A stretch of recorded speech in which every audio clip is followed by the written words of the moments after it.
Hello. Mechanical properties of फ्लुइड्सचं आजचं आपलं हे 18वं आणि शेवटचं session. I don't ever slow up, no I don't take shit. I got no love for the fakeness. If you wanna play tough and wanna hate this, I'll always show up. I don't ever slow up, no I don't take shit. I got no love for the fakeness. If you wanna play tough and wanna hate this, I'll always show up and make a statement. या सेशनमध्ये आपण आज अभ्यास करणार आहोत Bernoulli's इक्वेशनच्या उर्वरित ॲप्लिकेशन्सचा आणि मग त्यानंतर बघणार आहोत बोर्ड एक्झाममध्ये विचारण्यात आलेली काही न्यूमरिकल आणि एक्झरसाइजमधली काही न्यूमरिकल. तर सुरुवात करूया. ॲप्लिकेशन्स ऑफ बर्नौलीज इक्वेशनच्या अंतर्गत पुढचं application Venturi tube.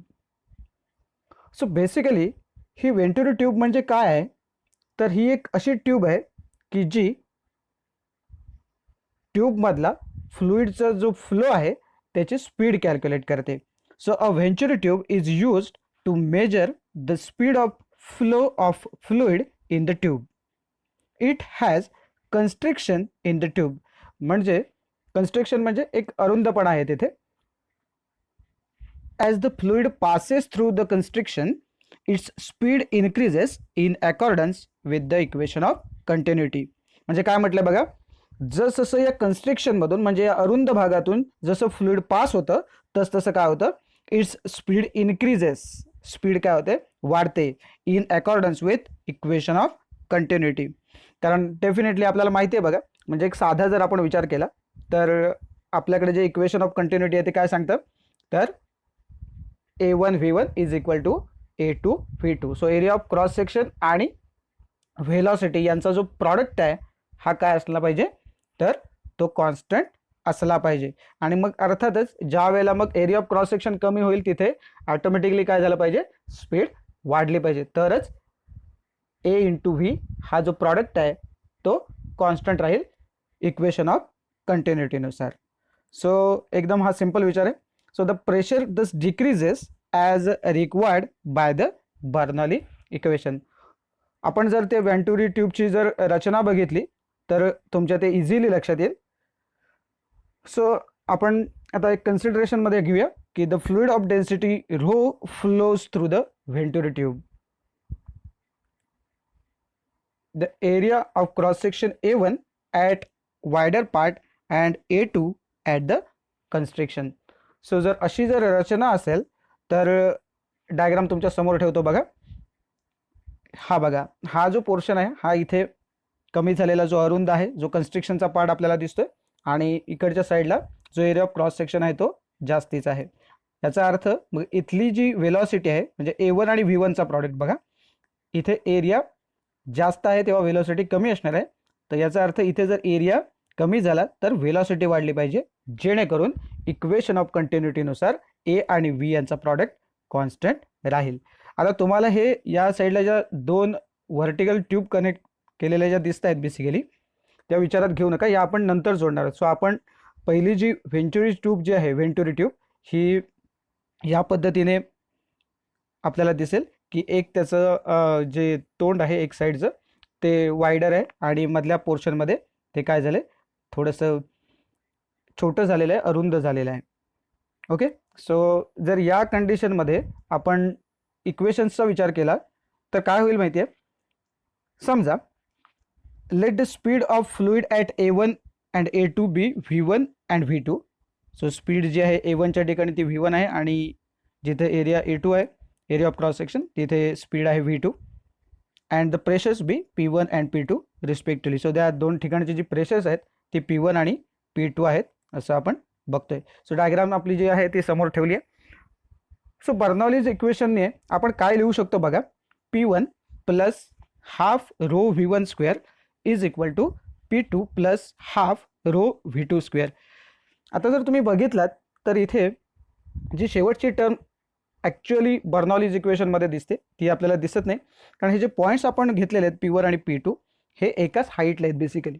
So with the reference line एरवी आपण हाईट मेजर करतो, तर या रेफरन्स लाईनला एकाच लेवलला हे दोन्ही पॉईंट्स असल्यामुळे जी शेवटची टर्म आपण पोटेन्शियल एनर्जीची घेतो MgH वाली, ही टर्म आपण इथे घेतलेली नाही आहे. ज्या वेळेला हाईट येणार आहे प्रत्यक्षामध्ये विचारात घ्यावी लागेल आपल्याला, जे तुम्हाला इथे डायग्राममध्ये दिसते बघा हाईट, हे कधी होईल, ज्या वेळेला आपण या 2 व्हर्टिकल ट्यूब्स या व्हेंटुरी ट्यूबला जोडू त्यावेळेला. ठीक आहे. सो सध्या हे बर्नौली इक्वेशन या फॉर्ममध्ये आपल्याला दिसतंय. सो जर हे रिअरेंज थोडंसं केलं तर काय होईल, समजा हा P2 जो आहे हा आपण इकडच्या साईडला जर नेणार असू तर P1 मायनस P2 आणि हा इकडचा जो 1/2 रो V1 स्क्वेअर आहे तो इकडच्या साईडला नेला आणि मग 1/2 रो कॉमन आणि मग V2 स्क्वेअर आणि ही टर्म इकडे गेल्यामुळे काय झालं, मायनस V1 स्क्वेअर. सो या पद्धतीने आपल्याला हे इक्वेशन मिळून जाईल. आता जर तुम्ही बघितलात तर ह्या ज्या 2 ट्यूब मी मगाशी म्हटलं की figure shows 2 vertical tubes connected to the Venturi tube A1 and A2. So A1 आणि A2ला या 2 ज्या आहेत ट्यूब्स त्या आपण वर्टिकली जोडलेल्या आपल्याला दिसत आहेत. So if difference in height of the liquid levels in the tube is h, we have, हे बघा ही जी आहे हाईट ती h असेल, तर मग आपण हे इक्वेशन कसं लिहू शकतो बघा, तर P1 minus P2 is equal to rho GH. So pressure difference जो आहे तो किती असणार आहे, रो इंटू GH इतका असणार आहे. सो जर तुम्ही नीट बघितलं तर तुम्हाला लक्षात येईल की इथे सुद्धा P1 मायनस P2 साठी एक इक्वेशन आपण रिअरेंज करून ठेवलं होतं आणि इथे सुद्धा P1 मायनस P2 साठी रिअरेंज केलं आहे. सो जर त्यांच्या लेफ्ट हँड साईड जर सेम आहेत याचा अर्थ राईट हँड साईड सुद्धा सेम असणार आहेत आणि म्हणून आपण त्या इक्वेट करणार आहोत. सो जर आपण इक्वेट केलं कम्पेअरिंग अबाव इक्वेशन्स आपल्याला काय मिळेल बघा, rho GH is equal to 1/2 rho V2 square minus V1 square आणि मग काय होईल बघा, रो कॉमन आहे बघा. सो जर तो आपण कॅन्सल आउट केला तर काय मिळेल, तर GH is equal to 1/2 V2 square minus V1 square. Okay. So आणखीन थोडंसं ॲडजस्ट केलं तर इथला जो 2 आहे हा 2 इथे जो डिनॉमिनेटरमध्ये आहे हा पलीकडच्या साईडला नेला तर तो न्यूमरेटरमध्ये जाईल. सो तो काय होईल, 2GH होईल आणि मग फायनली आपण कसं लिहू शकतो बघा, 2GH is equal to V2 square minus V1 square. So from the equation of continuity आपल्याकडे जे इक्वेशन ऑफ कंटिन्युटी काय आहे, A1 V1 is equal to A2 V2. So आपल्याला जशी रिक्वायरमेंट असेल तर त्या पद्धतीने आपण इथे आपण सबस्टिट्यूशन करू शकतो. सो बघा, substituting V1 in terms of V2 और व्हाईस वर्सा इन अबाव इक्वेशन. म्हणजे समजा आपली गरज अशी असेल की आपल्याला V2 ची व्हॅल्यू सबस्टिट्यूट करायची आहे तर आपण V2 इज इक्वल टू काय सबस्टिट्यूट करणार, A1 V1 अपॉन A2 असं सबस्टिट्यूट करू. किंवा जर आपल्याला V1 ची व्हॅल्यू सबस्टिट्यूट करायची असेल तर मग आपण सबस्टिट्यूट काय करू, V1 च्या ऐवजी करायचे असेल तर V1 इज इक्वल टू काय होईल, A2 V2 upon A1. So त्या रिक्वायरमेंटनुसार आपण हे सबस्टिट्यूशन करू शकतो आणि मग आपण rate of flow of the liquid passing through a cross section calculate करू शकतो. पण त्यासाठी आपल्याला कुठल्या गोष्टी माहीत पाहिजेत, तर A1 आणि A2. कारण A1 आणि A2 आपण इथे सबस्टिट्यूट केलेले असणार आहेत. तर A1 आणि A2 या जर गोष्टी आपल्याला माहीत असतील दोन्ही तर आपण काय करू शकतो, तर the rate of flow of liquid passing through the cross section calculate करू शकतो. सो याच्या खाली एक न्यूमरिकल दिले पुस्तकामध्ये, सोडवून दिलं आहे, ते एकदम सिंपल आहे. फॉर्म्युलामध्ये सबस्टिट्यूशन करायचे आणि H साठीची आपल्याला व्हॅल्यू काढायची आहे. त्यामुळे ह्या न्यूमरिकलच्या डिटेलमध्ये मी जात नाही. आपण सरळ वळूया आपल्या पुढच्या ॲप्लिकेशनकडे, जे आहे lifting up of an aeroplane. Okay. So एरोप्लेनच्या बाबतीत जर आपण त्याचा क्रॉस सेक्शन बघितला त्याच्या विंगचा तर तो साधारणपणे अशा पद्धतीने दिसतो. आपल्या पुस्तकातली जी डायग्राम आहे ती तुमच्या समोर ठेवतोय. तर बेसिकली ज्या वेळेला हे एरोप्लेन जे आहे हे धावतं त्या रनवेवरती, त्यावेळेला due to aerodynamic shape of its wing the streamlines of air are crowded above the wings compared to those below the wings. So basically त्याचा जो शेप आहे एरोडायनामिक शेप, त्याच्यामुळे काय होतं, तर ज्या एअरच्या ज्या स्ट्रीमलाइन्स आहेत त्या जास्त कुठे असतात, तर विंगच्या वरच्या बाजूला आणि कम्पॅरेटिव्हली विंगच्या खालच्या बाजूला त्या ज्या एअरच्या स्ट्रीमलाईन आहेत ह्या कमी असतात.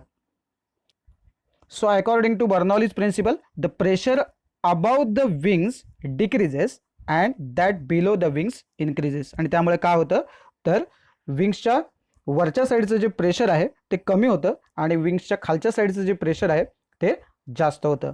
आणि मग त्यामुळे काय होतं, so due to the pressure difference and upward force called dynamic lift acts on the bottom of wings of a plane. So या प्रेशर डिफरन्समुळे काय होतं, तर अपवर्ड डिरेक्शनमध्ये जो फोर्स लागला जातो डायनामिक लिफ्ट लावायचा तो ॲक्ट होतो.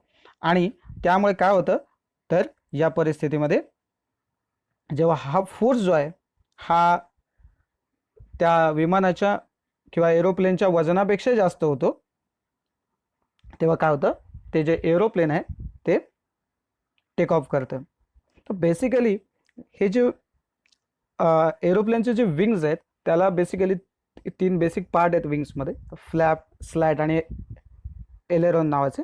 तर बेसिकली जे फ्लॅप आणि स्लॅट आहेत हे मुळामध्ये ज्या वेळेला उड्डाण केलं जातं विमानाचं त्यावेळेला हे बाहेरच्या दिशेने असतात, जेणेकरून त्या विंग्सला एक विशिष्ट प्रकारचा शेप यावा. आणि त्यानंतर ज्या वेळेला हे विमान टेक ऑफ करतं त्यानंतर हे जे 2 पार्ट आहेत फ्लॅप आणि स्लॅट हे काय होतात, मग आतल्या दिशेने पुन्हा पूर्ववत आहेत त्या ठिकाणी सेट केले जातात. म्हणजे तात्पुरते विमान फक्त वर उडण्यासाठी जो एक विशिष्ट प्रकारचा शेप तयार व्हावा लागतो यासाठी हे 2 पार्ट विमानाच्या उड्डाणाच्या अलीकडे थोडे आधी हे बाहेर काढलेले असतात. आणि एका विशिष्ट परिस्थितीनंतर विमान उड्डाण करतं आणि मग हे जे फ्लॅप आणि स्लॅट हे जे 2 पार्ट आहेत बेसिकली हे पुन्हा पूर्ववत आपल्या जागी येतात. सो ही त्यातली बेसिक कन्सेप्ट आहे. तर हे सुद्धा जे विमानाचं उडणं आहे, हवेत झेपावणं आहे, हे सुद्धा कशावरती अवलंबून आहे, तर बर्नौलीज प्रिन्सिपलवरती अवलंबून आहे. तर त्यानंतर आपण पुढचं ॲप्लिकेशन बघणार आहोत. जे शेवटचं ॲप्लिकेशन आहे बर्नौली इक्वेशनचं ते आहे blowing of roofs by stormy winds. So बऱ्याचदा असं होतं, वादळ वारे येतात आणि ते जे छत आहे आपलं ते हल्ल्यासारखं होतं. तर तिथे प्रत्यक्षामध्ये होतं काय, तर when high speed stormy wind blows over rooftop it causes low pressure P above the roof in accordance with Bernoulli's principle. So ज्या वेळेला हे वारे जेव्हा वाहतात या छताच्या वरती त्यावेळेला काय होतं, तर वरच्या साईडला लो प्रेशर क्रिएट होतं in accordance with Bernoulli's principle. So however, the air below the roof, that is inside the room, is still at the atmospheric pressure P0. So वरचं जे प्रेशर आहे ते लो झालेलं असतं, परंतु घरातल्या आतल्या साईडचं जे ॲटमॉस्फेरिक प्रेशर आहे ते तसंच राहिलेलं असतं. ते किती असतं, तर P0 असतं. So due to this difference in pressure the roof is lifted up and is then blown off by the wind. So त्यामुळे काय आहे, तर हे जे रूफ आहे ते वरच्या साईडला उचललं जातं. सो ही सगळी ॲप्लिकेशन्स आपण बर्नौलीज इक्वेशनची बघितलेली आहेत. आणि आता आपण वळणार आहोत ते थोडासा इम्पॉर्टंट पार्ट आहे हा. या सेशनमध्ये आपण बघणार आहोत बोर्ड परीक्षेमध्ये विचारलेली काही न्यूमरिकल्स. सो हे तुमच्या समोर मी ठेवतोय. फेब्रुवारी 14 मध्ये विचारलं गेलेलं एक numerical. Calculate the density of paraffin oil if the glass capillary of diameter 0.25 millimeter dipped in the paraffin oil of surface tension 0.0245 Newton per meter rises to a height of 4 centimeter. आणि ब्रॅकेटमध्ये constant दिलेले आहेत. Angle of contact of paraffin with glass 28 degree and G is equal to 9.8 metre per second square. So basically हे numerical मी अशासाठी तुमच्या समोर ठेवतो की बऱ्याचदा आपण लॉग टेबलचा वापर करूनच सोडवायला लागतं न्यूमरिकल, आणि मग थोडंसं आपल्याला लॉग टेबलमध्ये कन्फ्युजन क्रिएट होतं, म्हणून मग सोडवूया की नको असा एक विचार येतो. तर प्रत्येक वेळेला लॉग टेबलचा वापर करावाच लागतो असं काही नाही. अंकांकडे जर तुम्ही नीट बघितलं तर तुमच्या लक्षात येऊ शकतं की ते किती इझी आहे आणि लॉग टेबलचा वापर आपल्याला इथे टाळता येऊ शकतो. हे मला तुम्हाला इथे दाखवून द्यायचं आहे. सो बघूया. सो गिव्हनमध्ये काय काय लिहिता येईल आपल्याला याच्या आधी लिस्ट करूया. बघा काय दिलं आहे, बघा आपल्याकडे रेडियस दिली आहे म्हणजे डायमीटर ॲक्च्युअली दिलं आहे. So R is equal to काय होईल, D/2. सो डायमीटर आपल्याला दिलं आहे 0.25 त्यामुळे जर आपण रेडियस काढली तर ती 0.25 / 2 म्हणजे 0.125 मिलीमीटर होईल. आपल्याला ती मीटरमध्ये कन्वर्ट करून घ्यावी लागेल. मीटरमध्ये कन्वर्ट करून घेण्यासाठी आपण 10⁻³ ने मल्टिप्लाय केलं आहे. सेंटीमीटरचं मीटर करताना आपण 10⁻² ने मल्टिप्लाय करतो, कारण 1 मीटर म्हणजे 100 सेंटीमीटर किंवा 10⁻², बरोबर ना. मिलीमीटरच्या भाषेत झालं तर आपल्याला 10⁻³ ने मल्टिप्लाय करावं लागतं, लक्षात ठेवा. त्यानंतर दुसरं काय दिलं आहे बघा, सरफेस टेन्शनची व्हॅल्यू दिली T = 0.0245 न्यूटन पर मीटर. ही ऑलरेडी SI युनिटमध्ये आहे, त्याच्यामुळे त्याची काही गरज नाही. आणि त्यानंतर जी व्हॅल्यू दिली आहे ती H दिली बघा, हाईट 4 सेंटीमीटर, 4 × 10⁻². इथे मिलीमीटर होता म्हणून -3 होता, इथे सेंटीमीटर आहे -2 मल्टिप्लायर. ठीक आहे. त्यानंतर थिटा दिला आपल्याला 28 डिग्री आणि जीची व्हॅल्यू दिली आपल्याला 9.8 metre per second square. So विचारलं काय आहे ते आधी लक्षात घ्या. विचारलं आहे आपल्याला calculate the density of paraffin oil. So rho विचारलेलं आहे आपल्याला, रो = ? तर बेसिकली आपल्याकडे एक फॉर्म्युला आहे साधा, तो थोडासा रिअरेंज आपल्याला करून घ्यावा लागणार आहे बघा. तर फॉर्म्युला बघा, T = H/ρg/2 cos θ. सो आपल्याला रोसाठी हे रिअरेंज करून घ्यावं लागेल. कसं होईल बघा, रो इथेच ठेवायचं आहे आणि उरलेले आहेत ते पलीकडच्या साईडला न्यायचे. सो रो जर इथेच राहिला तर 2 cos θ हा पलीकडच्या साईडला न्यूमरेटरमध्ये जाईल. सो 2t cos θ आणि उरलेले हे H, R आणि G हे इकडे डिनॉमिनेटरमध्ये येते. सो रो = दिस. रिअरेंज एकदम सिंपल पद्धतीने आपण नेहमीच्या पद्धतीने करून घेतले. आता बघता आपण व्हॅल्यू सबस्टिट्यूट करणार आणि उत्तर कॅल्क्युलेट करणार. सो बघा, 2t ची व्हॅल्यू सबस्टिट्यूट केली, θ आहे 28 डिग्री, त्यानंतर H आहे 0.125 × 10⁻³ R आहे 4 × 10⁻² आणि G ची व्हॅल्यू आहे 9.8. आता आपल्याला cos 28 जर आपण लॉग टेबलमध्ये बघितलं, सिंपल आहे, 28च्या रांगेत सरळ जा आणि 0 मिनिटमध्ये बघून टाका आणि किती येईल बघा. रो इथे फक्त एकच व्हॅल्यू मी इथं सबस्टिट्यूट केली. काय केली आहे बघा सबस्टिट्यूट, तर cos 28 डिग्री म्हणजे 0.8829. सो ही एकच व्हॅल्यू इथे सबस्टिट्यूट केली आहे. आता आपल्याला काय करावं लागेल, तर ह्या कॅल्क्युलेशनसाठी ही जी स्टेप आहे ही आपण परत एकदा घेऊया, समोर तशीच ठेवू आणि मग पुढचं जे कॅल्क्युलेशन आहे ते करू. ठीक आहे. तर ती मगाची जी स्टेप आहे ती मी परत इथे लिहिली आहे कंटिन्युटी येण्यासाठी. तर हे बघा, आता सिंपल काय आहे, तर आपल्याला हे लक्षात येऊ शकतं इथे की हे 10⁻³ आहेत आणि हे 10⁻² आहे, म्हणजे याचा अर्थ हे 10⁻⁵ आहे. तर हे आपण वरती नेऊ शकतो 10⁻+5 करून. ठीक आहे. सो काय काय मी बदल केले बघा, हे 10⁻5 मी वरच्या साईडला दिले. आणखीन एक छोटासा बदल मी केला आहे, 2 × 2 आणि 2 × 4, त्यामुळे वरचा जो 2 होता तो इथला कॅन्सल आउट झाला आहे बघा. आणि इथे जे ॲक्च्युली 4 होते ते इथे 2 झालेत, 0.125 आणि 9.8, बरं ना. 10⁻³ आणि 10⁻² हे 10⁻5 झाले, जे वरच्या साईडला ऑलरेडी गेलेले आहेत, बरोबर आहे. सो ही एक स्टेप आपली त्यातली आली. त्यानंतर जर सिंपल ऑब्झर्वेशन तुमचं असेल आणि सिंपल तुम्हाला गुणाकार करता येत असेल तर लॉग टेबलचा वापर करण्याची गरज पडणार नाही बघा. इथे मी काय केलं बघा, 0.125 × 2 म्हणजे किती झाले, 0.250. ओके, हे सिंपल आहे. याला दुप्पट आपण केली की हे 0.25 ॲक्च्युली मिळेल. 0 मी लिहिलं आहे का, तर तुम्हाला लगेच कळण्यासाठी की 125 × 2 म्हणजे 250. ओके. आता आणखीन आपल्याला काय करता येईल बघा, इथे 0.250 म्हणजेच 1/4 आणि 9.8ला 1/4 ने तुम्ही डायरेक्ट मल्टिप्लाय करू शकता, बरोबर ना. म्हणजेच 9.8 / 4 थोडक्यात. सो 4 ने तुम्ही भागू शकता आणि त्यामुळे तिथे किती उत्तर येईल ते पण तुम्ही कॅल्क्युलेट करू शकता. सो हे जर तुम्ही बघितलात तर 9.8 × 0.25 म्हणजेच 9.8 / 4 असं जर तुम्ही केलात ॲक्च्युली, बरोबर ना. 9.8 × 1/4 असं मी म्हणतोय, × 1/4 याचाच अर्थ 9.8 / 4. सो ते उत्तर येतं 2.45. आत्ता बघा 0.0245 आणि इथे 2.45. सो तुमच्या लगेच लक्षात येईल की इथे आपण भाग लावू शकतो. इथे 1चा भाग लागेल, इथे खाली 100चा भाग लागेल. सो जर आपण व्यवस्थित लक्षात घेतलं इथे, तर मी ह्या पद्धतीने लिहितोय बघा, रो हा भाग लावल्यानंतर इथे 1चा भाग लागला, इथे 100. ओके, कारण हे 2 पॉईंट जर तुम्ही या पद्धतीने शिफ्ट केले तर तुम्हाला इथे 2.45 मिळतो, कारण इथे तुम्ही 100नी मल्टिप्लाय केलेत ते, बरोबर. म्हणजे थोडक्यात असंही होईल 2.45 येते लक्षात मी काय म्हणतोय ते? हां, तर मग त्यामुळे काय होईल, इथे हे 100 होईल आणि इथे 0.8829 शिल्लक राहिले, बरोबर. सो हा जो 100 आहे बेसिकली, हा 10⁻² आहे. हा समजा मी वरती नेला तर तो काय होईल, 10⁻−2 होईल.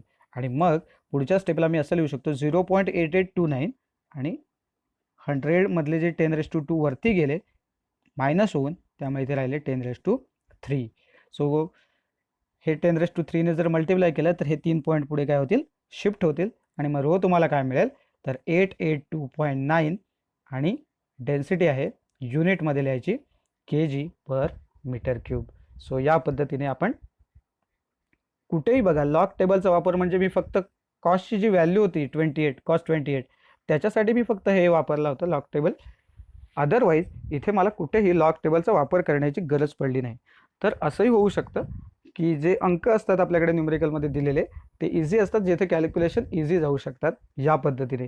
त्यामुळे फक्त आपलं निरीक्षण तेवढं व्यवस्थित असलं पाहिजे की कुठे आपण काय ॲडजस्टमेंट करू शकतो. ठीक आहे. तर यानंतर आपण पुढचं एक न्यूमेरिकल बघूया. A rain drop of diameter 4 millimetre is about to fall on the ground. Calculate the pressure inside the rain drop. So तुम्हाला त्या रेन ड्रॉपच्या आतलं जे प्रेशर आहे ते किती असेल हे विचारलं आहे. सो कॉन्स्टंटच्या व्हॅल्यूज दिल्यात बघा. सरफेस टेन्शन ऑफ वॉटर दिले 0.072 न्यूटन पर मीटर आणि ॲटमॉस्फेरिक प्रेशर आहे 1.013 into 10⁻5 newton per metre square. So एकदम सिम्पल न्यूमेरिकल आहे, फक्त थिंकिंग आपली त्या डिरेक्शनमध्ये गेली पाहिजे. सो आधी लिस्ट करून घेऊया आपल्याला काय काय दिलं आहे त्याची. सो गिवनमध्ये बघा काय आहे, तर सुरुवातीलाच आपण लिहून घेऊया. टीची व्हॅल्यू दिली आहे 0.072 न्यूटन पर मीटर. त्यानंतर रेडियस जी आहे ती बघा, इथे 4 मिलीमीटर डायमीटर दिला आहे, म्हणून रेडियस काय येतो ना 2ने भागतोय, लक्षात घ्या. सो 4/2 म्हणजे 2 मिलीमीटर झालं रेडियस. आणि मिलीमीटरचे मीटरमध्ये कन्वर्जन करताना 10⁻³ मल्टिप्लाय केले, मग आपण केलं होतं त्या पद्धतीने. ठीक आहे. त्यानंतर बघा काय आहे, तर P0 ॲटमॉस्फेरिक प्रेशरची व्हॅल्यू दिली आहे 1.013 into 10⁻5 newton per metre square. आणि तुम्हाला विचारलं आहे काय, तर इनसाइड द ड्रॉप किंवा inside the rain drop pressure किती आहे ते विचारलं आहे. So PI is equal to question mark. So simply formula जो आहे तो आपण पहिल्यांदा लिहूया. आणि रेन ड्रॉपसाठीचा जो फॉर्म्युला आहे आपण बघितला आहे, PI is equal to PO plus 2T/R. इथे रेन ड्रॉप आहे म्हणून 2T/R घेतलं. आपल्याला माहिती आहे जर तिथे सोप बबल असता तर आपण 4T/R घेतला असता. सो त्या केसेसमध्ये आपण ते डिस्कस केलं आहे, तुमच्या ते लगेच लक्षात येईल. इथे फक्त मी अंडरलाईन करून काय सांगतोय की इथे रेन ड्रॉप आहे आणि 2T घेतलं आहे, एवढं लक्षात ठेवा. ठीक आहे. सो फक्त व्हॅल्यूज आपल्याला सबस्टिट्यूट करत जायच्यात, त्या पद्धतीने आपण व्हॅल्यूज सबस्टिट्यूट करूया. So PI is equal to 1.013 ही जी काही व्हॅल्यू होती POची किंवा P0ची, ती व्हॅल्यू सबस्टिट्यूट केली. आणि त्यानंतर 2 इंटू T/R. सो ही 2 कॉन्स्टंट आणि ही Tची व्हॅल्यू सबस्टिट्यूट केली आणि ही Rची व्हॅल्यू जी आपण लिहिली होती ती सबस्टिट्यूट केली. सो आपल्याला काय करावं लागेल, परवाच्या एका न्यूमेरिकलमध्ये आपण बघितलं होतं बघा, समथिंग इंटू 10⁻5 आलं. तसंच हा जो कॅल्क्युलेशनचा जो पार्ट आहे याच्यात सुद्धा मल्टिप्लायर 10⁻5 जर आला तर आपण इझिली तो कॉमन घेऊन या दोन, इथली व्हॅल्यू आणि इथली व्हॅल्यू यांची बेरीज करून उत्तर काढू शकतो. सो आपण त्या दृष्टीने जाऊया. हे आहे तसंच मी लिहिलं. इथे बघा मी काय केलं, इथे 2 कॅन्सल आउट झाले आणि हा जो 10⁻³ होते ते वरती गेल्यामुळे +3 झाले. आता मला काय पाहिजे होते, तर इथे 10⁻5 आहेत म्हणून इथे सुद्धा मला 10⁻5 हवेत. आणि हे ॲडजस्ट करण्यासाठी मी काय करेन, तर पॉईंट फक्त शिफ्ट करेन. इथे आपल्याला 10चा जो इंडेक्स आहे हा आपल्याला वाढवायचा आहे, याचा अर्थ इकडची जी व्हॅल्यू आहे ती काय होईल, कमी करावी लागेल. सो डेफिनेटली आपण काय करतोय, 2ने इंडेक्स वाढवतोय म्हणून 2 पॉईंट मी इकडे शिफ्ट करतोय. त्यामुळे हे बघा इथे डेसिमल पॉईंट नंतर 1 0 होतं, आता इथे 3 0 राहिले. ओके. सो जेणेकरून व्हॅल्यू इकडची वाढली तेव्हा इकडची व्हॅल्यू कमी झाली, जेणेकरून ही पूर्ण व्हॅल्यू जी टोटल ब्रॅकेटमधली व्हॅल्यू ती काय झाली, बदलली नाही, म्हणजे ती कॉन्स्टंट राहिली. ठीक आहे. आता काय झालं बघा, 10⁻5 इकडे 10⁻5. सो हे कॉमन आपण घेऊ शकतो आणि हे कसं लिहू शकतो बघा, सिम्पली एका ब्रॅकेटमध्ये 1.013 प्लस 0.00072 इंटू 10⁻5. आणि मग आता या दोघांची समजा बेरीज केली तर काय होईल, एकाखाली एक मात्र घ्या, बरोबर ना. आता तुमच्या लक्षात येईल पहिले 3 आकडे इथे 013 आहेत आणि इकडचे काही 000 आहेत आणि मग त्याच्यापुढे 72 आहेत, बरोबर ना. So simple PI is equal to 1.01372 into 10⁵ newton per metre square. एखादा इथे प्रेशर आहे म्हणून त्याला वेगळं युनिट लिहू शकतो, पास्कल वगैरे, तर ती तुमची चॉईस असेल, कराच असं काही नाही. त्यानंतर आपण पुढचं न्यूमेरिकल बघूया. फेब्रुवारी 2016 मध्ये विचारलेलं आहे बघा. The energy of the free surface of a liquid drop is 5 पाय times the surface tension of the liquid. Find the diameter of the drop in CGS. So CGS मध्ये आपल्याला हे विचारलंय. एकदम बघितल्याच्या नंतर आपण कन्फ्यूज होऊ की ते काय आहे, तर घाबरण्यासारखं काही नाही आहे बघा. अगदी सिंपल ट्रिक आहे, त्याच्यामुळे गिव्हन काय आहे तेवढं पटकन लिहून टाकूया. काय सांगितलंय बघा त्यांनी, तर ई दिली आपल्याला, व्हॅल्यू दिली एनर्जी 5 पाय इंटू टी. 5 पाय टाइम्स सरफेस टेन्शन असं म्हटलंय, बरोबर ना. So E is equal to 5 pi into T हे त्यांनी आपल्याला दिलंय आणि विचारलं काय, D is equal to question mark. आता तुम्ही म्हणाल मग याच्यावरून कॅल्क्युलेट कसे करणार आहात, तर सिंपल आहे बघा. म्हणूनच हे तुमच्या समोर मी आणले. आपल्याकडे फॉर्म्युला असा आहे, E is equal to T into delta A, किंवा काही ठिकाणी आपण ते A2 - A1 या पद्धतीने वगैरे केले, बरोबर ना. काही ठिकाणी DA असं म्हटले. हिशेब एकच आहे हे लक्षात ठेवा. So E is equal to T into delta A हा आपल्याकडे असलेला स्टँडर्ड फॉर्म्युला आहे, बरोबर आहे. पण डेल्टा ए ची कंडिशन काय असणार आहे इथे, तर 4 पाय आर स्क्वेअर. सो हे पण आपण याच्या आधी बघितलंय की डेल्टा ए जो आहे तो 4 पाय आर स्क्वेअर असतो कुठच्या केसमध्ये, लिक्विड ड्रॉपच्या केसमध्ये. आणि मग त्यामुळे काय होईल, तर हेच इक्वेशन आपण कसं लिहू शकतो बघा, E is equal to T into delta एच्या ऐवजी आपण काय लिहितोय 4 पाय आर स्क्वेअर. सो जर तुम्ही बघितलात तर ही आपल्याकडे असलेली ईची एक व्हॅल्यू आणि त्यांनी आपल्याला दिलंय E is equal to 5 pi upon T. So comparing equation 1 and given value of energy, ती जर आपण कम्पेअर केली तर आपण कसं लिहू शकतो बघा, simple, T into 4 pi R square is equal to 5 pi into T. So cancel काय काय होतं बघा, टी कॅन्सल होईल, पाय कॅन्सल होईल, बरोबर ना. पाय आणि टी दोन्ही साईडचे कॅन्सल होतील आणि शिल्लक काय राहील बघा, 4 R square is equal to 5. So R square काय होईल, हा 4 तिकडे गेला तर R square is equal to 5/4. आणि त्यामुळे मग आरची व्हॅल्यू किती येईल बघा, तर दोघांचंही स्क्वेअर रूट आपल्याला घेताना बघा, 5चं स्क्वेअर रूट 5 आणि 4चं स्क्वेअर रूट 2. पण आपल्याला विचारलंय काय बघा, त्यांनी असं विचारलंय find the diameter of the drop.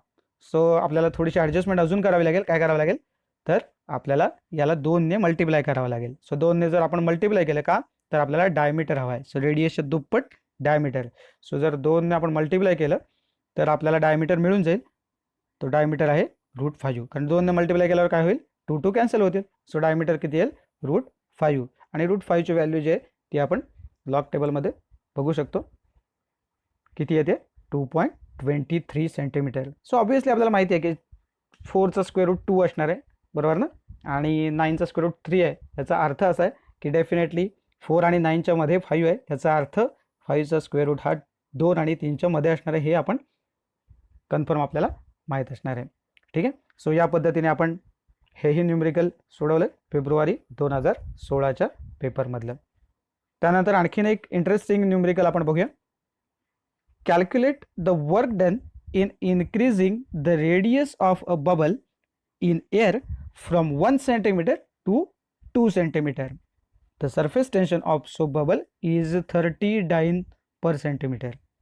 त्यात बघा काय काय दिले, गिवनमध्ये काय काय लिहिता येईल आपल्याला बघा, R1 is equal to 1 centimetre, त्यानंतर R2 is equal to 2 centimetre. आता तुम्ही म्हणाल की मी ते मीटरमध्ये कन्वर्ट वगैरे करत नाही, मी का नाही केलं ते पण तुम्हाला हे सांगतो बघा. तुम्हाला surface tension of soap bubble किती दिलंय, 30 डाइन पर सेंटीमीटर. याचा अर्थ CGS मध्येच दिलंय आणि या व्हॅल्यू सुद्धा CGS मध्ये दिल्या, तर उत्तर आपलं CGS मध्ये येईल. सगळ्या ज्या व्हॅल्यूज आहेत त्या एकाच सिस्टीममध्ये असल्या पाहिजेत. तर आता सगळ्या जर व्हॅल्यू एकाच सिस्टीममध्ये आहेत CGS मध्ये, तर आपण उत्तर CGS मध्ये काढू. ओके. समजा असं झालं असतं की एक CGS मध्ये आणि एक SI मध्ये आहे, तर आपण ते कन्वर्जन चेक करतो. पण आता इथे गरज वाटत नाही आहे, त्यामुळे आपण काही केलेलं नाही. त्यामुळे 1 सेंटीमीटर इज 1 सेंटीमीटर आणि 2 सेंटीमीटरचे 2 सेंटीमीटर ठेवलेले आहेत. ओके. आणखीन आपल्याला काय दिले ते पण लिहून टाकूया. T is equal to 30 dyne per centimetre आणि विचारलंय काय, W is equal to question mark. So work done आपल्याला कॅल्क्युलेट करायचं आहे. सो फॉर्म्युला काय वापरणार बघा आपण, W is equal to 2T into delta A. मगाशी बघा टी इंटू डेल्टा ए लिहिलं होतं, कारण तिथे काय होतं रेन ड्रॉप होता, इथे सोप बबल आहे, त्यामुळे 2t इंटू डेल्टा ए असणार आहे, हे लक्षात घ्या.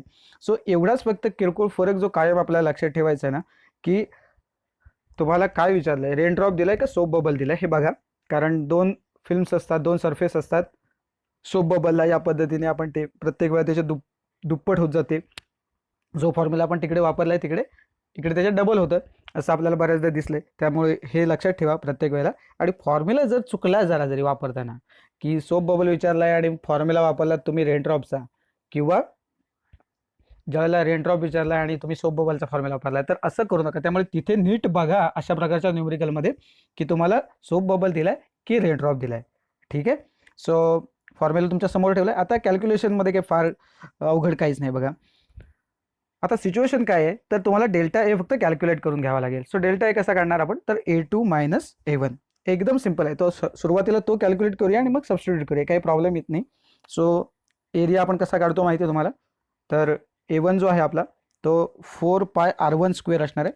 सो R1 जी व्हॅल्यू आहे ती आपली 1 आहे, त्यामुळे 4 पाय इंटू 1 स्क्वेअर, म्हणजे 1 स्क्वेअर किती येतो 1, त्यामुळे 1 इंटू 4 पाय, म्हणजे हे उत्तर किती येऊ शकेल, तर 4 पाय. ठीक आहे.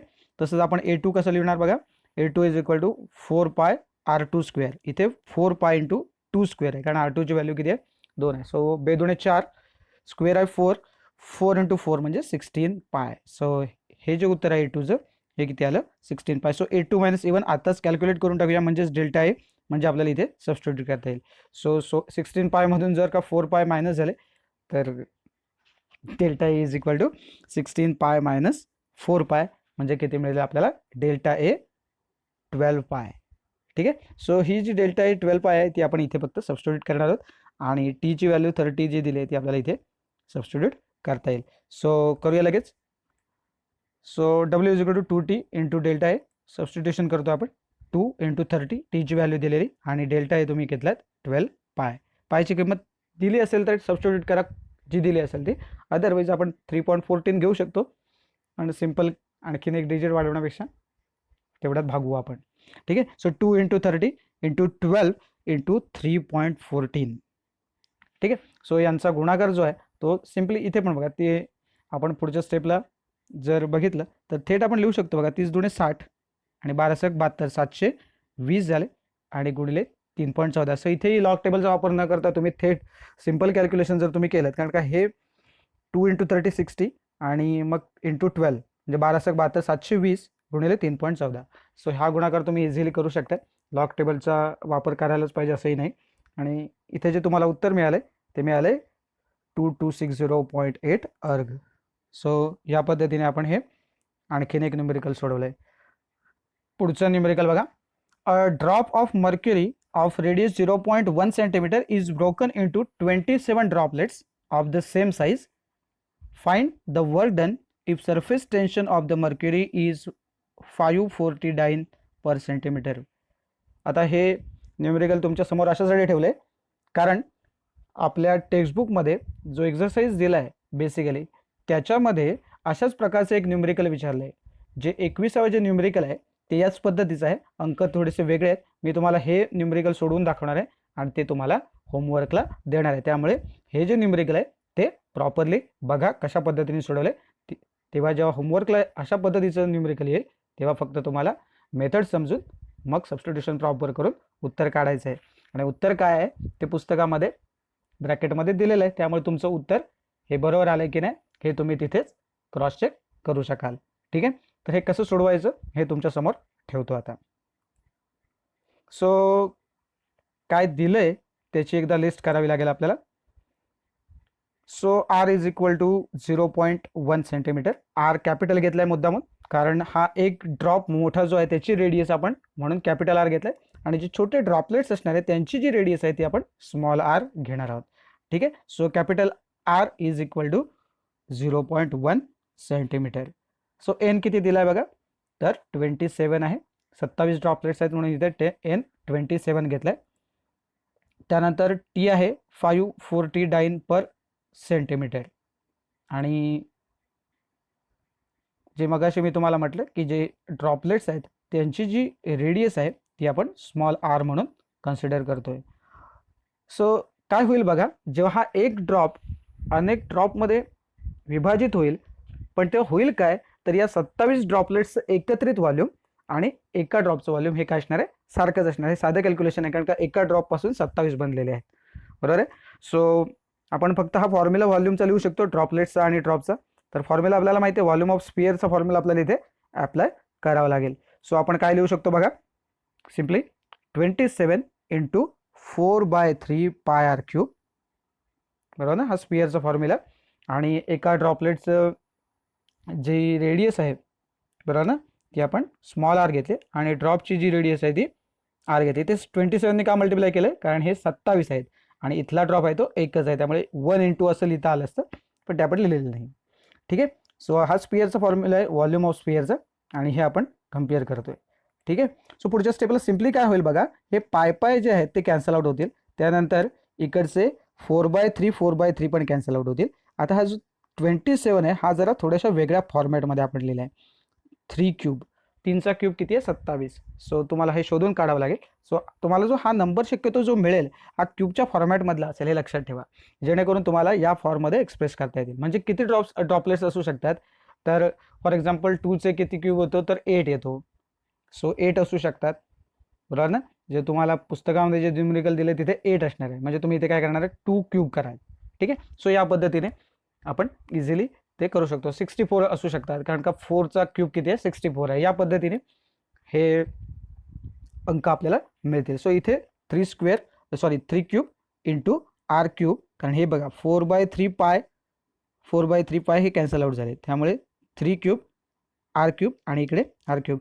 आणि मग तुम्ही हे सिम्पली कसं लिहू शकता बघा, R is equal to 3r, कारण हे सगळ्यांची जर आपण क्यूब रूट घेतली तर आपल्याला फायनली इथे काय राहील, इथे 3r आणि इथे r. सो डेफिनेटली आपल्याला काय कळलं, तर capital R is equal to 3r. So r is equal to r upon 3. So simply आरची जी व्हॅल्यू आहे r/3, small r is equal to capital R/3, हे लक्षात ठेवा. आणि ही जी व्हॅल्यू आहे ती आपण पुढच्या फॉर्म्युल्यामध्ये आपण सबस्टिट्यूट करू शकतो. So the work done is given by W is equal to T into increase in surface area. तर इथे काय होईल बघा, इन्क्रीज इन सरफेस एरिया जो आपण कॅल्क्युलेट करतोय तो बघा काय होणार आहे, तर जो पहिला जो सरफेस एरिया आहे तो आहे 27 इंटू सरफेस एरियाच्या बाबतीत बोलतोय. मगाशी जो आपण कॅल्क्युलेशन केलं ते व्हॉल्यूमचं होतं, लक्षात ठेवा. आता तुम्ही म्हणाल ते आणि हे काय आहे, तर हा वेगळा पार्ट आहे, हा सरफेस एरियाचा पार्ट आहे. तर इथे 27 इंटू सरफेस एरिया किती, 4πr², आणि याचा सरफेस एरिया किती, 4πr². पण इथली रेडियस कॅपिटल आर आहे, इथली स्मॉल आहे. सो जर पहिल्यांदा आपण हे सॉल्व करून जर घेतलं प्रॉपरली, तर हे बघा मी ते सबस्टिट्यूशन काय करतोय, आरच्या ऐवजी कॅपिटल R/3 सबस्टिट्यूट केले. ठीक आहे, जे आपण मगाशी मागच्या इक्वेशनमध्ये बघितलं होतं की R is equal to capital R/3. सो हे जर आपण नीट सोडवलं तर तुमच्या लक्षात येईल बघा, हे बघा 27 आहे तसेच ठेवले, 4π याचा स्क्वेअर म्हणजेच काय झाला, R²/9, बरोबर आहे, आणि मायनस 4πr² आहे तसेच. आता हा 9 आहे आणि हा 27 आहे, म्हणजे काय होईल, 3चा भाग लागेल, 9 1 9 त्रिक 27. सो पुढच्या स्टेपला मी काय लिहू शकतो बघा, T is equal to 3 into 4πr² minus 4πr². So जर मी कॉमन काढले याच्यामध्ये 4πr², तर काय होईल बघा, T इंटू 4πr², इथे कोण राहिले 3 आणि इथे कोण आहे 1 आहे, लक्षात ठेवा इथे 1 असतो. हां, कारण 1 इंटू 4πr² आहे, हे लक्षात ठेवा. सो 3 मायनस 1 म्हणजे हे किती झाले, 2 झाले. याचा अर्थ मग इथे फायनली आपण डायरेक्ट लिहितो बघा, हे 2 आहेत, बेचोक 8πr² इंटू टी. सो जे टोटल वर्कडन जे आहे तुम्हाला मिळणार आहे ते किती मिळणार आहे, 8πr² इंटू टी. मग हा जर फॉर्म्युला तुमच्याकडे तयार असेल तर डेफिनेटली मग आपण काय करू शकतो, तर ही आरची जी व्हॅल्यू आहे ती आपल्याकडे ऑलरेडी दिलेली आहे. किती होती ती, तर किती होती, 0.1 होती, आणि 0.1चा स्क्वेअर किती होईल, 0.01. तर मी इथे डायरेक्ट सबस्टिट्यूट करतो बघा, 8 इंटू 3.14 इंटू 0.01, हा आरचा स्क्वेअर डायरेक्ट सबस्टिट्यूट केला आहे, आणि टीची व्हॅल्यू 540. सो सिम्पल जर तुम्ही गुणाकार करून चेक केलात, साधा गुणाकार आहे 135.65 अर्ग. ओके, सो एकदम सिंपल आहे बघा. हे अर्गमध्ये. जूलमध्ये जर करायचं असेल तर आपल्याला माहिती आहे 1 जूल इज इक्वल टू 10⁷ अर्ग. म्हणून जेव्हा अर्गचे जूलमध्ये समजा एखाद्याला वाटलं की करावे, करू नका, चुकू शकता, त्यामुळे इथपर्यंत उत्तर बरोबर आहे, त्यामुळे पुढे करण्याची गरज नाही. परंतु ज्याला येतंय तो त्या पद्धतीने लिहू शकतो. 10⁻⁷ न मल्टिप्लाय करावं लागेल, कारण जूलचे अर्ग करताना आपण काय करतो, 10⁻+7 न मल्टिप्लाय करतो. याचा अर्थ अर्गचे जूलमध्ये करताना 10⁻⁻7 ने आपण मल्टिप्लाय करायला हवं. ठीक आहे. सो बघा, a soap bubble of radius 10 centimeter is blown. Surface tension of soap solution is 30 dyne per centimeter. Calculate the work done in blowing the bubble. So हे सुद्धा पुस्तकामध्ये तुम्हाला एक 22वा एक्सरसाइज मधलं जे न्यूमेरिकल दिलंय ते या पद्धतीने तुम्ही सोडवू शकणार आहात. त्यासाठी हे मी कशासाठी घेतोय, कारण आत्तापर्यंत आपण जी या चॅप्टरमधली जी न्यूमेरिकल बघितली ती या मेथडने आपण सोडवली नव्हती, आणि म्हणून हे थोडंसं वेगळं आहे म्हणून हे तुमच्या समोर ठेवतोय. तर बघा याच्यामध्ये काय काय आहे बघा. गिव्हनमध्ये आपण काय लिहू शकतो बघा. So R is equal to 10 centimetre, बरोबर आहे. इथे सुद्धा मी कन्वर्जन केलेलं नाही. तिकडे मात्र तुम्हाला पुस्तकामध्ये जे न्यूमेरिकल दिले त्यात कुठलं तरी कन्वर्जन करून घ्यावं लागेल, कारण पुस्तकामध्ये जे दिले त्याच्यामध्ये जो तुम्हाला बबल दिलाय तो सेंटीमीटरमध्ये दिलाय, पण जे सरफेस टेन्शन दिलंय ते SI युनिटमध्ये दिले, न्यूटन पर मीटरमध्ये. सो तुम्हाला ते कन्वर्जन करून घ्यावं लागेल. ते 2 सेंटीमीटर जो आहे तुमचा तो तुम्ही मात्र मीटरमध्ये कन्वर्ट करून घ्या आणि मग ते सोडवा या पद्धतीने. So R is equal to 10 centimetre मी ते करत नाही आहे, कारण इथे ती गरज नाही आहे. ठीक आहे. So T is equal to 30 dyne per centimetre जे दिलं होतं ते लिहिलं, आणि विचारलं W is equal to question mark. ठीक आहे. So W is equal to काय, तर T into increase in surface area. So इथे सोप बबल आहे बघा, आणि सोप बबल असल्यामुळे परिस्थिती पुन्हा काय येते, तर मगाशी जे तुम्ही बघितलात तिथे 4πr² होता, इथे 8πr² झाला. हे कायम लक्षात ठेवा. सोप बबल आणि रेन ड्रॉप किंवा वॉटर ड्रॉप याच्यामधला जो फरक आहे ना, हे कायम लक्षात ठेवा. तिथे आणि इथे सो सोप बबल असेल तेव्हा 8 आलाय, तिकडे 4 होता, हे लक्षात ठेवा. सो इथे आपण सिम्पली कॅल्क्युलेशन एकदम इझी जाईल. आता याच्यात काही प्रॉब्लेम फारसा नाही आहे बघा. सो काय आहे बघा, डब्ल्यू इज इक्वल टू टीची व्हॅल्यू जी आहे ती आपण व्हॅल्यू इथे सबस्टिट्यूट करणार आहोत. ओके. सो ती टीची जी व्हॅल्यू आहे ती बेसिकली किती आहे, तर 30 आहे. ओके. ही बघा सरफेस टेन्शन 30, इथे लिहिताना थोडीशी मिस्टेक झाली आहे, 30 लास्टला लिहिला गेलं आणि हा 30 आहे बघा. त्यानंतर 8, त्यानंतर पाय आणि r² मी डायरेक्ट 100 लिहिला आहे, कारण का r किती आहे 10 आहे. सो r² किती आहे 100. सो 8, एरवी आपण ते लिहिताना 8πr² इंटू टी लिहितो, त्यामुळे ते मी या पद्धतीने लिहिलंय. तुमच्या लक्षात येईल काय झालंय ते इथे. सो टीची व्हॅल्यू ती 30 आहे हे लक्षात घ्या, आणि त्यानंतर हा 8π आणि हा r². सो हा सिंपल गुणाकार आहे याच्यामध्ये. तर हा जर तुम्ही गुणाकार केला तर किती येतो बघा, सिम्पली 75,360 अर्ग असं त्याचं उत्तर येईल. सो मग असे मी सांगितलं तसं तुम्हाला जर वाटलं तर जूलमध्ये कन्वर्ट करून टाका. 75,360 इंटू 10⁻⁻7 जूल करायलाच हवं असं नाही. अजूनही याच्यात पुन्हा तुम्ही पॉईंट शिफ्ट पण करू शकता. समजा हे पॉईंट 3 पॉईंट किंवा 4 पॉईंट किंवा 5 पॉईंट तुम्ही जर शिफ्ट केलात तर इथले इंडेक्स बदलतील. सो या पद्धतीने तुम्ही करू शकता. जर तुम्हाला येत असेल तर करा, अदरवाईज जेवढं तुम्हाला येतंय तर इथे तुम्ही थांबलात तरी हरकत नाही. तर नेक्स्ट बघा न्यूमेरिकल काय आहे. What should be the diameter of a soap bubble in order that excess pressure inside it is 51.2 newton per metre square. आणि ब्रॅकेटमध्ये काय दिलं बघा, ST म्हणजे surface tension of the soap bubble is 3.2 into 10⁻⁻2 newton per metre. म्हणजे काय विचारलं बघा इथे, तर त्या सोप बबलची डायमीटर काय असली पाहिजे in order that excess pressure inside it असं म्हटलं बघा. एक्सेस प्रेशर म्हणजेच PI मायनस PO, हे जे काही एक्सेस प्रेशर आहे त्याची थेट व्हॅल्यू दिली आहे. म्हणजे नुसती PI किंवा नुसती PO किंवा P0ची व्हॅल्यू दिलेली नाही आहे, तर एक्सेस प्रेशरची व्हॅल्यू दिली आहे. याचा अर्थ PI मायनस PO ही जी व्हॅल्यू आहे ती किती आहे, तर 51.2 न्यूटन पर मीटर स्क्वेअर आहे असं इथे म्हटलेलं आपल्याला दिसतंय. ठीक आहे. आणि सरफेस टेन्शनची जी व्हॅल्यू आहे ती आपल्याला दिलेली आहे 3.2 इंटू 10⁻². त्याचा काही प्रॉब्लेम येणार नाही. आणि मगासारखंच आपल्याला करावं लागेल. तर डायमीटर विचारले तर पहिल्यांदा आपल्याला रेडियस मिळेल आणि मग रेडियसला डबल केलं की आपल्याला डायमीटर मिळून जाईल. ठीक आहे. सो बघूया काय काय आहे दिलेलं ते. गिव्हनमध्ये आपल्याला काय लिहिता येईल.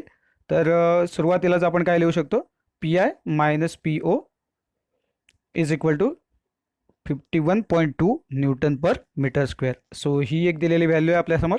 आणि दुसरी व्हॅल्यू कुठली आहे, तर टेन्शन दिलं आहे बघा, surface tension T 3.2 into 10⁻² newton per metre. आणि तुम्हाला विचारलं आहे काय, तर डायमीटर विचारलं आहे.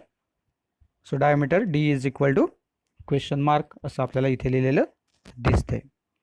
ठीक आहे. तर मग आता फॉर्म्युलाचा जर विचार केला आपण, तर सोप बबलचा फॉर्म्युला आहे हा. त्याच्यामुळे तिथे काय असणार आहे माहिती आहे आपल्याला, PI minus PO is equal to 4T/R. बघा, सोप बबलच्या वेळेला 4T/R आहे.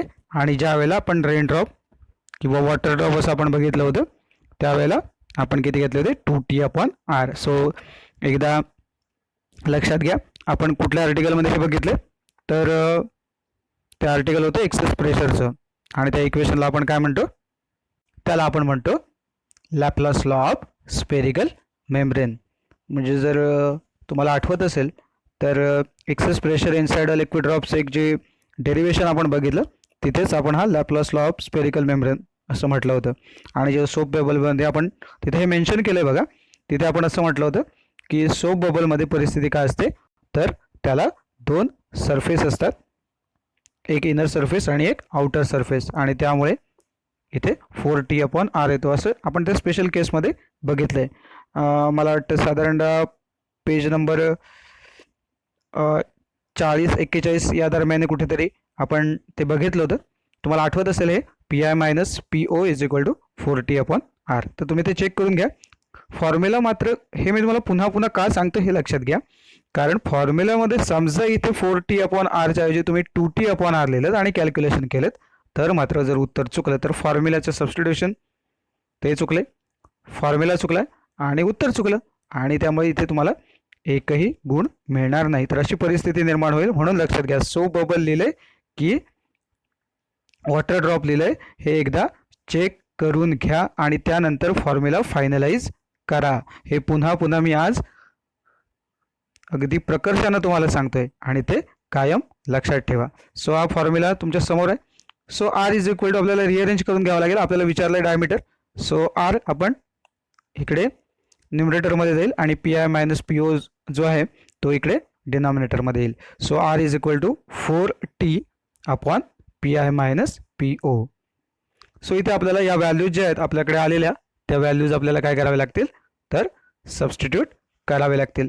सो आपण जर व्हॅल्यू सबस्टिट्यूट केल्या तर काय होईल बघा, T ची व्हॅल्यू इथे आपण सबस्टिट्यूट करू, 4 इंटू 3.2 इंटू 10⁻². इथे आपल्याला दिली आहे बघा T ची व्हॅल्यू, ती सबस्टिट्यूट केली.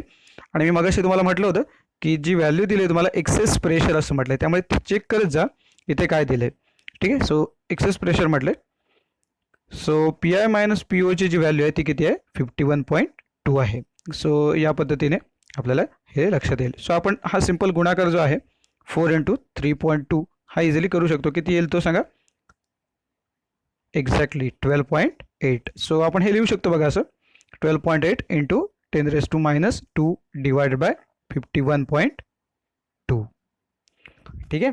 तर याच्यामध्ये पण जर तुम्ही नीट बघितलं तर तुमच्या काय लक्षात येते का बघा, हा 12.8 आहे आणि हा 51.2 आहे.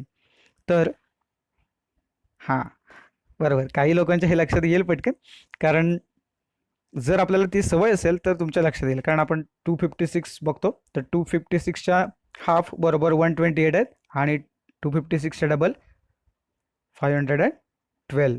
सो आपण जेव्हा ते ट्युनिंग फोर्कच्या व्हॅल्यूज बघितले होते तेव्हा हे तुमच्या लक्षात आलं असेल. So 512, so 512. सो तुमच्या लक्षात येईल की ही जी व्हॅल्यू आहे 51.2 याच्या चौपट आहे. सो सिम्पली आपण हा 1 आणि इथे 4चा भाग लावू शकतो. सो करून घेऊया. म्हणजे पुढे आपल्याला कॅल्क्युलेशन करायला सोपं. सो 12.8 एकचा भाग लागला आणि खाली जे 51.2 होते तिथे 4चा भाग लागेल.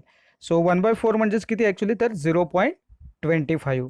सो हे आपण असं लिहू शकतो R is equal to 0.25 into 10⁻².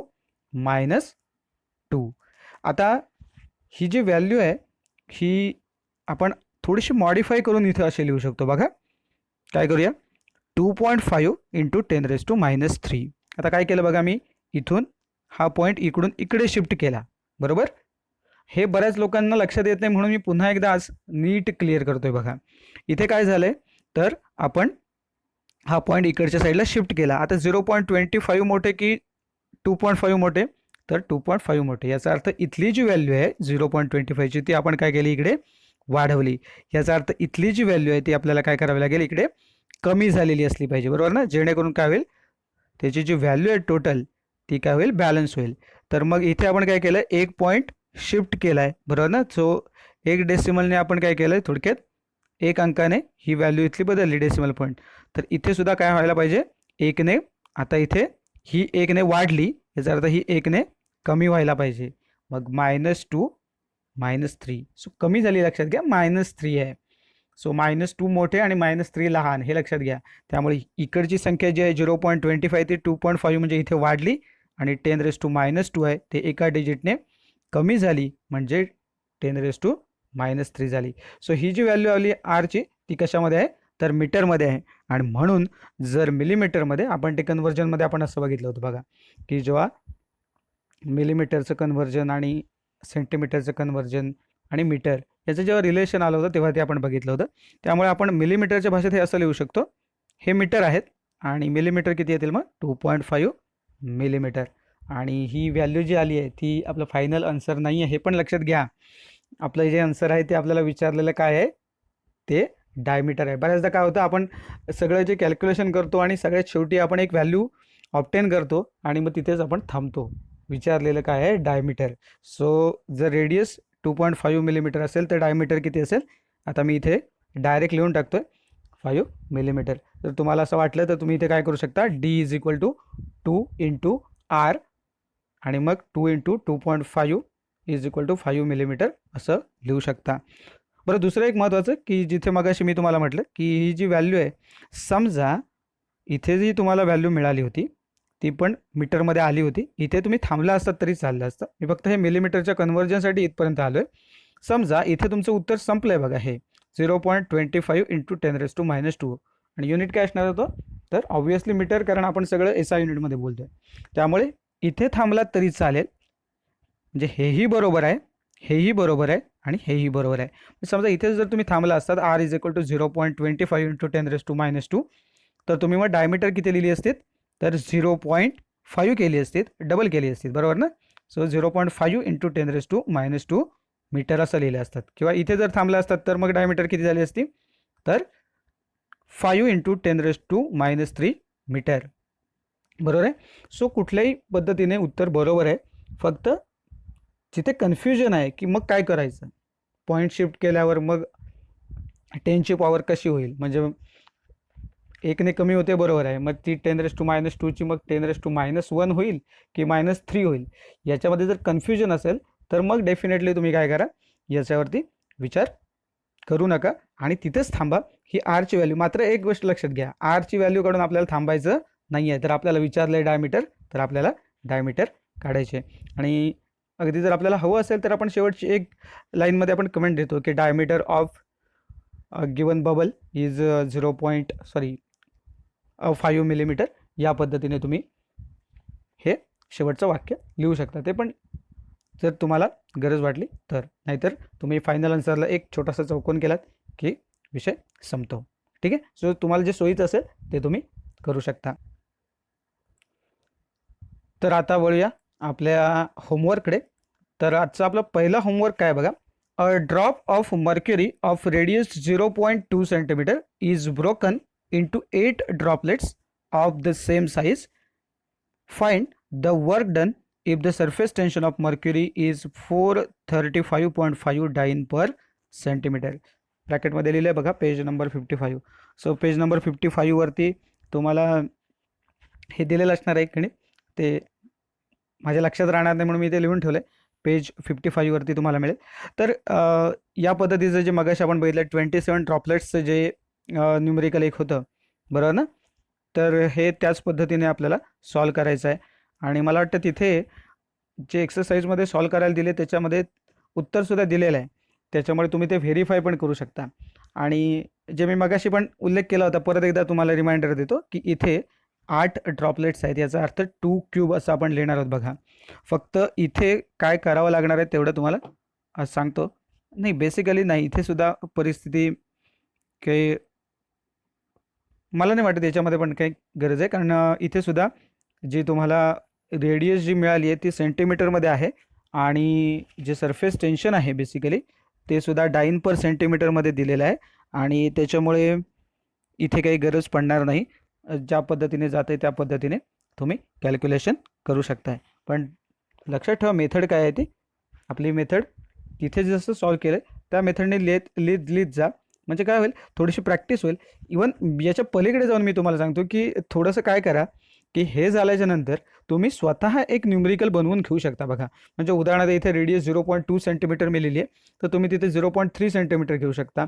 आणि ड्रॉपलेट्स जे आहेत बघा, इथे 8 ड्रॉपलेट्स आहेत. मी मगाशी म्हटलं की ते क्यूबच्या फॉर्मॅटमध्ये, म्हणजे 27 होते ते 3 क्यूब आहेत, तसेच 8 म्हणजे 2 क्यूब आहे.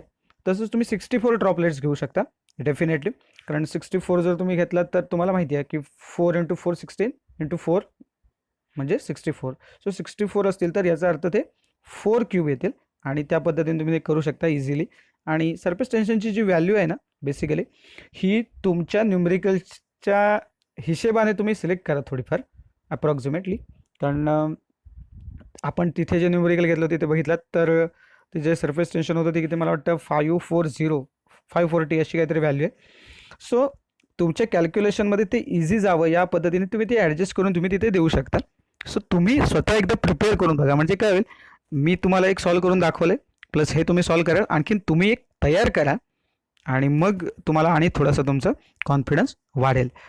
तसंच आणखीन एक न्यूमेरिकल आपण तिथे बघितलं होतं, तसंच एक याच पेजवरती जे पुढचं न्यूमेरिकल आहे ते तुमच्या समोर ठेवतोय. परत बघा काय बघा, how much work is required to form a bubble of 2 centimetre from the soap solution having surface tension 0.07 newton per metre. इथे मात्र एक गोष्ट करावी लागेल तुम्हाला. बघा काय करावी लागेल, तर मगाशी जेव्हा मी हे न्यूमेरिकल या पद्धतीचं जेव्हा सॉल्व केलं तेव्हा कंडिशन काय होती, तर दोन्ही ज्या व्हॅल्यूज होत्या त्या कशात होत्या, तर CGS मध्ये होत्या. जसं इथे आपल्याला दिसते इथे 0.2 सेंटीमीटर आणि हे डाइन पर सेंटीमीटर, बरोबर ना. पण इथे 2 सेंटीमीटर आणि हे न्यूटन पर मीटर आहे, म्हणजे ही CGS मध्ये आहे आणि हे SI मध्ये आहे. काय नाही, सिंपल, तिथे मी गरज नव्हती म्हणून केलं नव्हतं कन्व्हर्जन. तर तुम्ही इथे काय करा, 2 सेंटीमीटर आहे ते सेंटीमीटरचे तुम्ही मीटरमध्ये कन्वर्ट करून घ्या. तुम्हाला माहिती आहे सेंटीमीटरचं मीटरमध्ये कन्वर्ट करायचं म्हणजे कितीने मल्टिप्लाय करायचं, 10⁻². बघा, सेंटीमीटरचं मीटरमध्ये 10⁻² आणि मिलीमीटरचं असतील मीटरमध्ये तर 10⁻³ हे लक्षात ठेवा. इथे पण कन्फ्युजन करू नका. सो जर तुम्ही ते केलं तर तुमच्या लक्षात येईल. सो ही व्हॅल्यू जी आहे ती तुम्ही मीटरमध्ये सबस्टिट्यूट करा आणि मग बाकी तिकडे जसं केलं त्या पद्धतीने करा. आणि याचं मी तुम्हाला मगाशी म्हटलं तसं त्याचं उत्तर जे आहे ते तुम्हाला तिथे ब्रॅकेटमध्ये देऊन ठेवलेलं आहे, त्यामुळे तुम्ही ते इझिली व्हेरीफाय करू शकताय, बरोबर ना. तर या पद्धतीने सोडवा. याच्यातही तुम्हाला जर वाटलं तर तुम्ही आणखीन थोडंसं वेगळ्या पद्धतीने काहीतरी करा चेंजेस न्यूमेरिकलमध्ये. आणि तशा पद्धतीचं न्यूमेरिकल तुम्हाला जमतं आहे का ते बघा. फक्त अंक बदलायचे आहेत आपल्याला आणि कन्सेप्ट क्लिअर करून घ्या. इथे प्रत्येक वेळेला मी तुम्हाला हे सांगत आलो आहे की सिस्टीम ज्या आहेत त्या चेक करत चला. एका सिस्टीममध्ये सगळे अंक आहेत का, नाहीतर मग ते एका सिस्टीममध्ये घ्या, बरोबर ना. त्याच्यानंतर जे मल्टिप्लिकेशन फॅक्टर आहेत ते प्रॉपर घ्या, फॉर्म्युला प्रॉपर घ्या. आणि हे जर केलं तर आपल्याला न्यूमेरिकल हे सगळ्यात जास्त मार्क्स देणारा विषय आहेत, लक्षात घ्या. म्हणजे बाकी सगळं करण्यापेक्षा फक्त न्यूमेरिकलवर जरी फोकस केला तरी चांगले पर्सेंटेज आपल्याला मिळू शकतात.